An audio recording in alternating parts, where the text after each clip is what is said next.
महाराष्ट्र के पालघर में एक लड़की गुम हो जाती है। घर वाले एफआईआर दर्ज करवाते हैं पुलिस में और 10 दिन बाद उस लड़की की लाश मिलती है। वह लड़की कॉल सेंटर में काम किया करती थी और पुलिस एक आदमी को हिरासत में लेती है शक के आधार पर और उससे पूछताछ की जाती है, लेकिन उसको फिर छोड़ भी दिया जाता है। और फिर एक पत्र जो उस लड़की ने लिखा था, उस पत्र की वजह से यहाँ पर एक बहुत बड़ा खुलासा होता है। दोस्तों, लड़की के आखिर साथ क्या हुआ था, क्या यह मामला था, पूरी कहानी जानने वाले हैं। इन वीडियो से हमें बहुत कुछ सीखने को और जानने को मिलता है, इसलिए वीडियो को लास्ट तक जरूर देखा करें। नमस्कार, मैं हूं सुदेश कुमार और तिरछीवा चैनल में आपका स्वागत है। दोस्तों, यह घटना पालघर अहमदाबाद हाईवे पर एक मनोर इलाके में नामदेव नाम का एक शख्स शाम के 5:30 बजे, नामदेव जो कि बाधोबा का रहने वाला था, शाम के 5:30 बजे नाले के पास जाकर बाइक को रोकता है और वह हुक्का बीड़ी पीने लगता है कि थोड़ी देर यहाँ पर खड़ा होकर इधर उधर के नज़ारे देख लिए जाएं। तभी नाले के पास जैसे खड़ा होता है तो नाले के जो पुलिया होती है वहाँ से जो पाइपलाइन गुजरती हैं, तो 2 पाइपों के बीच में एक लाश पड़ी हुई थी लड़की की, और लाश को देख करके वह एकदम से घिन मान जाता है क्योंकि लाश के ऊपर मक्खियां भिनक रही थी और बहुत तेज दुर्गंध वहां से आ रही थी। और उसके बाद दोस्तों वह तुरंत पुलिस के पास फ़ोन करता है। पुलिस आती है, आकर के लाश को देखकर एक बार तो पुलिस भी पीछे कदम हटा लेती है क्योंकि उसमें से दुर्गंध बहुत ज़्यादा आ रही थी और मक्खियां भिनक रही थी। और उसके चेहरे को किसी पत्थर से कुचला गया था और चाकुओं से उसके ऊपर वार किया गया था। और यहाँ पर पुलिस को ऐसा लगता है कि इसके शरीर में चाकू अंदर ही रह गया है और चाकू का जो हैंडल है वो ऊपर से टूट गया है। इतनी बुरी दुर्दशा इस लाश की थी। उसके बाद दोस्तों इस नौजवान युवती, पुलिस को लग रहा था कि यह नौजवान युवती है, उसकी शिनाख्त करवाती है। वहाँ पर आस पड़ोस के जो लोग थे वो कोई भी नहीं पहचान पाते हैं, तो फिर पुलिस उस लाश को पोस्टमार्टम के लिए भेज देती है। अब उसके बाद थानों में और न्यूज़पेपरों में पुलिस खबर निकलवा देती है उसके शरीर के फ़ोटो खींच करके। उसकी पीठ पर, कमर पर एक टैटू भी था, उसका भी फ़ोटो खींचा जाता है और उसके बाद थानों में और न्यूज़पेपरों में सर्कुलेट कर दिया जाता है उसका फ़ोटो। और उसके बाद एक टीम गठित की जाती है। पुलिस टीम तकरीबन 10 दिन तक वह खूब रिसर्च करती है, इधर उधर ढूंढती है, लेकिन कोई भी क्लू पुलिस को नहीं मिल रहा था कि आखिर ये लड़की है कौन, कहाँ की रहने वाली है। और दोस्तों 10 दिन पहले ही इस घटना, जैसे पुलिस को लाश मिली थी उससे 10 दिन पहले ही पुलिस के पास एक एफआईआर दर्ज करवाई गई थी सांता क्रूज थाने के अंदर। एक पिंकी नाम की लड़की जो कि कॉल सेंटर में काम करती थी, वह गायब हो गई थी और उसकी माँ और उसकी कज़न सिस्टर्स वगैरह जो भाई बहन थे उन्होंने रिपोर्ट दर्ज करवाई थी कि पिंकी गायब हो गई है, साहब इसको ढूंढ कर ला दीजिए। अब यहाँ पर दोस्तों कमर पर टैटू था, तो जिन्होंने रिपोर्ट दर्ज करवाई थी उस माँ को और इस लड़की के कज़न्स को बुलाया जाता है। और यहाँ जो माँ होती है वह आकर के, बेटी का चेहरा तो बिल्कुल बिगड़ा पड़ा था और छाती के अंदर चाकू घोंपा गया था और कमर पर उसने जब टैटू का निशान देखा तो माँ एकदम से रोने लगती है। साहब यह तो मेरी बेटी पिंकी है। और टैटू से पहचान कैसे लेती है वो माँ, क्योंकि जब पिंकी ने वह टैटू बनवाया था तो कई दिनों तक सूज गया था और उसके बुखार वगैरह आ गया था, इसलिए माँ को पता था कि इसकी कमर पर टैटू है। अब तो यहाँ पर पहचान ली जाती है और उसके बाद पुलिस पूछताछ करती है उस माँ से और इस पिंकी के कज़न से कि आखिर मामला क्या है। तो यहाँ पर बताया जाता है पुलिस को, जब पूरी जानकारी निकलती है, इसका नाम पिंकी है, उम्र 25 साल है, कॉल सेंटर में नौकरी किया करती है, माँ का नाम कैथरीन है और जो कि विधवा है, पिता की मौत 3-4 साल पहले हो चुकी है। जो पिंकी होती है उसको एक लड़के से प्यार हो जाता है आज से तकरीबन 5 साल पहले। लड़के का नाम होता है चीको मिस्कटा, उम्र होती है 27 साल, मुंबई का रहने वाला है। और जो माँ होती है, माँ ने इस लड़की के प्रेमी चीको मिस्टका के ऊपर ही आरोप लगा दिया कि उसी ने मेरी बेटी को मारा है और इन दोनों के रिश्ते खराब हो रहे थे काफ़ी दिनों से। अब पुलिस को थोड़ा सा क्लू मिल जाता है। माँ ने बताया कि 24 जनवरी को पिंकी डॉक्टर के पास मिलने के लिए गई थी और रात को 8 बजे फ़ोन मैंने जब किया उसके पास कि बेटी अभी तक नहीं आई, तो वह बोलती है कि माँ मैं अभी आ जाऊँगी और मैं अपने एक दोस्त के यहाँ पर हूँ। और उसके बाद जब दोबारा माँ फ़ोन करती है तो उसका फ़ोन बंद होता है। अब पुलिस के सामने ये सारी बातें बताई जा रही थी और उसके बाद माँ कहती है कि मैं थाने में भी गई थी, लेकिन वहाँ पर मेरी किसी ने सुनवाई नहीं की और बाद में पिंकी ने आने को कहा था, लेकिन वह बाद में आई नहीं। अब दोस्तों यहाँ पर पिंकी की जो कज़न होती हैं, जो बहन भाई होते हैं, वह अनुमान लगाते हैं कहीं पिंकी किसी को लेकर भाग तो नहीं गई और उसके कमरे की चेकिंग करते हैं। भाई भागेगी तो कपड़े लत्ते सामान लेकर भागेगी, लेकिन कपड़े लत्ते सामान सब कुछ पिंकी का कमरे के अंदर, मगर कपड़े लत्ते तो उसके कमरे में ही थे, तो इसका मतलब वो भागी नहीं थी। और जब सामान को चेक किया जा रहा था बाकी कज़न बहन भाइयों के द्वारा, तो एक पत्र मिलता है और उस पत्र में ऐसी ऐसी चीज़ें लिखी हुई थी, माँ की आंखों में आंसू आ जाते हैं जब पत्र को पढ़ा जाता है, क्योंकि उस पत्र के अंदर पिंकी अपने प्रेमी चीको मिस्कटा की बेवफाई की कहानी लिख रही थी। और उसके बाद माँ पुलिस में जाती है, बड़ी मुश्किल से जान पहचान वाले लोगों को इकट्ठा करके एफआईआर दर्ज की जाती है, क्योंकि इससे पहले तो पुलिस वाले यही सोच रहे थे कहीं किसी को लेकर भाग गई होगी, लेकिन माँ की व्यथा तो माँ ही जानती है ना। और फिर उसके बाद एफआईआर बड़ी मुश्किल से दर्ज की जाती है और पुलिस वालों को वह पत्र दिया जाता है। पत्र में मैंने आपको बताया प्रेमी की बेवफाई का जिक्र किया गया था और उसके बाद प्रेमी को, जिसका नाम होता है चीको मिस्कटा, इसको उठा लिया जाता है, सख्ती से पूछा जाता है, लेकिन यह यही कहता है कि साहब देखो झगड़े किस किस के बीच में नहीं होते, हम दोनों प्रेमी प्रेमिका थे और हम दोनों के बीच में झगड़े तो अक्सर हो जाया करते थे, इसीलिए उसने यह पत्र लिखा होगा। तो अब उसको छोड़ दिया जाता है, आखिर कोई सबूत तो था नहीं और लाश मिली थी यहाँ पर। और उसके बाद दोस्तों पुलिस सीसीटीवी कैमरे खंगालती है और जब सीसीटीवी कैमरे खंगाले जाते हैं तो जो जैसे तैसे एक दो सीसीटीवी कैमरे में एक वीडियो रिकॉर्ड होती है और वीडियो ये थी कि दोनों प्रेमी और प्रेमिका स्कूटी पर जा रहे थे और दोबारा जो मतलब उनके पीछे एक लड़का भी था। और अब यहाँ पर दोस्तों जो पुलिस होती है वो दोबारा से इसके प्रेमी, जिसका नाम होता है चीको मिस्कटा, उसको पकड़ लेती है और सख्ती से पूछती है कि तुम्हारे साथ ही स्कूटी पर जाती हुई देखी गई है, तुम बताओ सच सच क्या है, वरना फिर देख लेना तुम। और दोस्तों अब यहाँ पर क्या होता है, जो चीको होता है उसका प्रेमी, वह रो रो कर बताता है साहब मैं उससे पीछा छुड़ाना चाहता था, मेरे पीछे पड़ ही इतनी बुरी तरह से गई थी वो।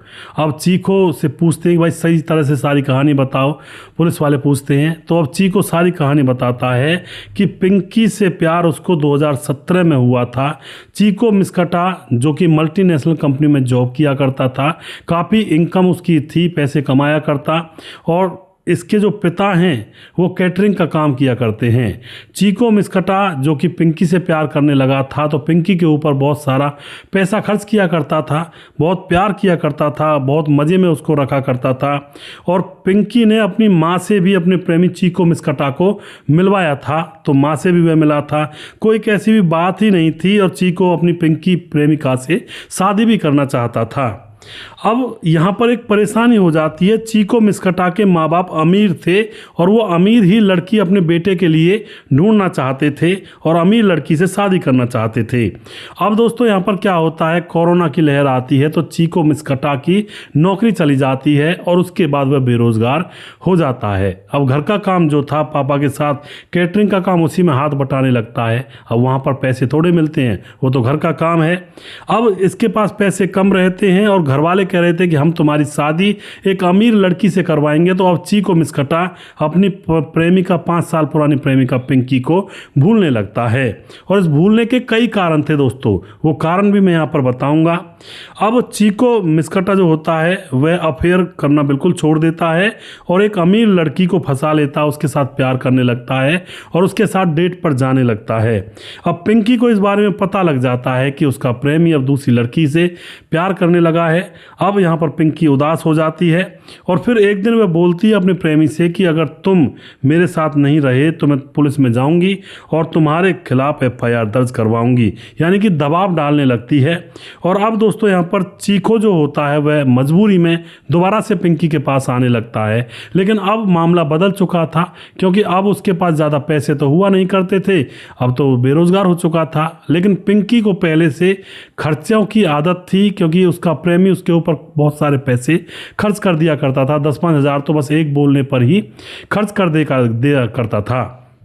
लेकिन अब यह कहता मैं बेरोज़गार हूँ, मुझसे पैसे मत मांगा करो। लेकिन पिंकी को पैसों की लत थी भाई, पैसे खर्च किया करती थी, महंगे महंगे कपड़े पहना करती थी। अब यहाँ पर जो चीको होता है उसने खूब समझाया भी भाई मत करो ये काम, और मैं कहाँ से पैसे लाऊंगा, जैसे तैसे मम्मी से मांग कर लाता हूँ, और तुम ये खर्चे मत किया करो। अब उसके बाद पिंकी नहीं मानती है और फिर चीको उससे दूर भी जाना चाहता है तो वह बार बार धमकी देती, मैं तुम्हें पॉक्सो एक्ट में फंसा दूंगी और उसके बाद तुम्हारे ऊपर केस डलवा दूंगी। अब तो यहाँ पर चीको में कटा फंस जाता बुरी तरह से, और फिर अब वह सोचता है कि ये तो मैं बेरोजगार और इसके खर्चे बहुत ज़्यादा हैं, इससे अगर पीछा छूट जाए तो कैसा रहेगा, मेरी ज़िंदगी सुधर जाएगी। यानी कि जिस प्यार को लोग लड़के लड़कियां नेमत समझा करते हैं, भाई नेमत है, भगवान का आशीर्वाद है, वो प्यार एक टाइम पर कितना टॉक्सिक हो जाता है। जब खर्चे बढ़ जाते हैं और बातें पुरानी हो जाती हैं तो फिर झेले नहीं झेलाए जाते हैं ये प्यार। अब यहाँ पर क्या होता है, पिंकी जो होती है उसकी मारने की प्लानिंग करने लगता है, और 2022 में जनवरी का महीना था, 24 तारीख को अब वह पिंकी से कहता है फ़ोन करके कि चलो बहुत दिन हो गए, झगड़ा करती रहती हो हमेशा, चलो घूम कर आते हैं और लॉन्ग ड्राइव पर चलते हैं। और उसके बाद दोस्तों एक स्कूटी लेता है और स्कूटी पर पिंकी को बिठा करके वह लॉन्ग ड्राइव पर निकलने की तैयारी करने लगता है। पिंकी अपनी माँ से कहती है कि मैं डॉक्टर के पास जा रही हूँ, शाम तक आ जाऊँगी, लेकिन ये दोनों घूमने के लिए लंबे निकल चुके थे। अब चीको और पिंकी के पीछे पीछे चीको का दोस्त देवेंद्र भी अपनी स्कूटी पर अलग से आ रहा था, ये क्योंकि यहाँ पर पूरी प्लानिंग थी। और उसके बाद दोस्तों पालघर हाईवे के पास जो नाला है वहाँ पर यह रुक जाता है अपनी प्रेमिका को लेकर, और उसके बाद उससे बातचीत करने लगता है और कहने लगता है कि मैं तुमसे शादी नहीं कर सकता, ना ही तुम्हारा खर्चा झेल सकता हूँ। लेकिन पिंकी बार बार धमका देती है, धमकी कि अगर तुम ऐसा नहीं करोगे तो मैं पुलिस में जाऊंगी और तुझे फंसा दूंगी, फिर तुम कहीं के नहीं रहोगे, और देखती हूँ तुम कैसे प्यार करते हो किसी और लड़की से। यहाँ पर इन दोनों का विवाद बढ़ जाता है और उसके बाद ये चीको उसका गला घोटने लगता है। इतने में पीछे से देवेंद्र दोस्त आ जाता है, उसके पास बहुत ही लंबा चाकू था और फिर चाकू से उस लड़की के ऊपर वार करने लगता है। और देवेंद्र दोस्त को पता नहीं किस बात का गुस्सा था, इतनी तेज़ी से वार करता है कि एक बार चाकू अंदर ही टूट जाता है और चाकू का हैंडल टूट करके बाहर आ जाता है। और उसके बाद अब ये तड़पने लगती है और फिर पत्थर से इसके चेहरे की पहचान मिटाई जाती है जिससे कि कोई इसे पहचान ना सके, और फिर नाले की पुलिया से नीचे धकेल करके वहां से यह फरार हो जाते हैं। वह लाश दो पाइपों के बीच में फंस चुकी थी, अगर वह पानी में गिर जाती तो शायद आगे बह जाती और किसी को शायद हो सकता पता ना चलता, लेकिन वह दो पाइप नाले के ऊपर पुलिया के समीप गुजर रहे थे, उनके बीच में जो दरार थी दो पाइपों के बीच में, उस दरार में वो फंस गई थी। इस तरह से दोस्तों यहाँ पर इस काम को अंजाम दिया गया था चीकू मिसखटा के द्वारा। एक लड़की जो कि प्यार करती थी, प्यार करने का मतलब ये थोड़े है कि भैया अपने सारे खर्चे उस लड़के से उठवाओ या फिर बस अब अपना मजे मस्ती करो, दूसरा पैसा कहाँ से लाएगा इसका भी ना सोचना, ये प्यार नहीं होता, ये तो एक बिजनेस और व्यापार हो गया। भाई मैं तेरे शरीर की संतुष्टि पूरा करूंगी और तू मुझे पैसे या खर्चा मेरा चलाना, ये कौन सा प्यार हुआ भाई? ये प्यार नहीं है, अट्रैक्शन होता है, एक दूसरे के खर्चे चलाने का माध्यम भी होता है और वासना को मिटाने का माध्यम भी होता है। तो ऐसे प्यार से तो भैया बिल्कुल बच कर रहे हैं, बहुत बुरी बीमारी है। ऐसा प्यार हो जाए फिर प्यार में हत्या हो जाए, भैया क्या ज़रूरत है ऐसा प्यार करने की? अपने घर पर रहो, आराम से रहो, सब प्यार ही है, जान चली जाएगी फिर क्या ले लोगे? तो दूर रहें, सावधान रहें, सतर्क रहें। वीडियो के लास्ट में कुछ भाइयों के नाम लेना चाहूँगा जो हमारे वीडियोज़ को देखते हैं और हमें खूब सपोर्ट करते हैं। हमारे साथ हैं छोटू राम, हमारे साथ हैं दोस्तों सुदेश भाई जी, राम राम। मैं आपकी सभी कहानियाँ देखता हूँ, बहुत देखता हूँ और लास्ट तक और देखता हूँ, लाइक भी करता हूँ, और आपकी सभी कहानियाँ अच्छी होती हैं और एक सीख मिलती है। छोटे लाल ग्वालियर से वीडियो पर कमेंट किया था, एक बार आपने नाम लिया है, तो मैंने अभी भी नाम लिया भाई साहब आपका। दुर्योधन भाई कमेंट करते हैं, बहुत बहुत धन्यवाद करते हैं भाई का। हृदयराम भारती, हृदयराम कमेंट करते हैं। श्यामलाल चौधरी नौका बीकानेर राजस्थान से। सैफुल मलिक कमेंट करते हैं। राम मोहम्मद यासीन लाहौर पाकिस्तान से। राधेश्याम शर्मा सिरसी जयपुर राजस्थान से। दया शंकर सिंह ठाकुर यूपी 43 गोंडा से कमेंट करते हैं। विशाल सिंह नाम से आईडी है जिस पर कमेंट करती हैं सुमन जी। सुमन सिंह यूपी 43 गोंडा से। पति दयाशंकर सिंह, भैया जी मुझे बहन बोलना भाभी नहीं अच्छा लगता। जी बिल्कुल सुमन बहन, मैं तो बहन ही बोलता हूँ ज़्यादातर, भाभी तो अपने जो नज़दीक के रिश्ते वाले होते हैं उनसे ही बोलता हूँ। तो बहन आपका बहुत बहुत धन्यवाद और इसी तरह से अपना आशीर्वाद हमारे ऊपर बनाए रखें और आप खुश रहें, आपका परिवार भी खुश रहे। और हंसते रहें, खिलखिलाते रहें। और उसके बाद हमारे साथ हैं सुशील चौधरी, हमारे भाई लगातार कमेंट करते हैं। छगनदास खारडाबाद राजस्थान से वो भी कमेंट करते हैं। और हमारे साथ बने रहते हैं मुकेश कुमार यूपी 83 से, जो कि लगातार वीडियोस पर कमेंट करते हैं। सलाउद्दीन खान कमेंट करते हैं, नमस्कार सुदेश भाई, अच्छी जानकारी है, आप जब वीडियो बनाते हैं सबसे पहले आपका वीडियो देखने का मन कर रहा है, एक अपना सा महसूस होता है। जी बिल्कुल सलाउद्दीन खान जी, और आप लोग हमारे साथ बहुत दिनों से जुड़े हुए हो, आप भी बहुत दिनों से जुड़े हुए हो, तो एक परिवार है हमारा। हम ये नहीं समझते कि यहाँ पर कोई मतलब दूर दूर के हो, आप बिल्कुल एक हो, नज़दीक हैं। जब रोज़ रोज़ आपकी कमेंट मेरे पास आ जाती है तो मैं उनको पढ़ लेता हूँ और तसल्ली सी हो जाती है। और सब अपने ही हो आप लोग, जभी तो मैं फैमिली कहता हूँ सब लोगों को। और आप मेरा परिवार हो और बहुत बड़ा परिवार हो। आपके सारी मुसीबतें दूर रहें, भगवान आपको आशीर्वाद दे और आप हंसते रहें, मुस्कुराते रहें सभी लोग। धीरज बनवाल कमेंट करते हैं, प्यार का अर्थ अब यही है, पहले ये अपना रूप का मज़ा लेने दो, पहले अपने रूप का मज़ा लेने दो, इसी को कहते हैं आज का प्यार। जी बिल्कुल धीरज भाई, आजकल प्यार व्यार कुछ नहीं है, अट्रैक्शन होता है एक दूसरे के रूप यौवन को देख करके, लगता है कि भाई इसके साथ मौज मस्ती की जाए, तो उसको प्यार का नाम दे देते हैं। और प्यार का नाम दे करके, क्योंकि लड़का लड़की प्यार के चक्कर में ज़्यादा कोमल हो जाते हैं और ज़्यादा एक दूसरे की बातों में फंस जाते हैं, और फिर लोग अपनी वासनाओं को पूरा करते हैं। और जब वासनाएं तृप्त हो जाती हैं या फिर मन भर जाता है, तो उसके बाद फिर या तो मर्डर होते हैं, हत्याएं होती हैं, लोगों की ज़िंदगी बर्बाद होती है, घर तबाह होते हैं। ये है प्यार में कोई भी प्रेमी अपनी प्रेमिका का या फिर प्रेमिका अपने प्रेमिक का घर उजाड़ना तो बहुत दूर की बात है, दुख भी नहीं देना चाहेगी किसी भी बात का, असली प्यार होगा तो। लेकिन ये प्यार नहीं है, ये 90% और 100% वासना का खेल होता है।